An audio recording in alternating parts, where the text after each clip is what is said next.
అందరికీ శ్రీరామనవమి శుభాకాంక్షలు. శ్రీరామ రామ రామేతి రమి రామి మనోరమి సహస్రనామ తత్తుల్యం రామనామ వరాననే. మా కశ్వమ్మకి నేను నేర్పించిన మొదటి శ్లోకం. మీ పిల్లలకి మీరు మొదటిగా ఏం శ్లోకం నేర్పించారో అండ్ ఏవి నేర్పాలని రికమెండ్ చేస్తారో కింద కమెంట్ చేయండి.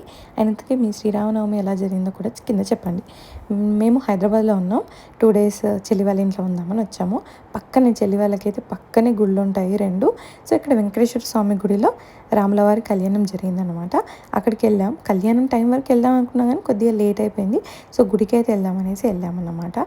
సో నేను, చెల్లి, తమ్ముడు, మధు, మమ్మీ, డాడీ అండ్ మా నిఖిల్ అండ్ కశ్యమ్మ కూడా. గుడికి వెళ్ళడం కశ్యకి బాగా నచ్చుతుంది. మా మమ్మీతో డైలీ పూజలు చేస్తుంది కదా. గుడికి వెళ్ళగానే గుడి ఇక్కడ దేవుడు ఉంటాడు, మొక్కాలి, పసుపు కుంకుమ వేయాలి అవన్నీ తెలుసు అనమాట. సో అట్లా దర్శనం చేసుకొని అక్కడే వడపప్పు అండ్ పానకం కూడా ఇచ్చారు. సో తీయగా ఉండేసరికి కశ్యమ్మ కావాలని చెప్పేసి తాగిందనమాట.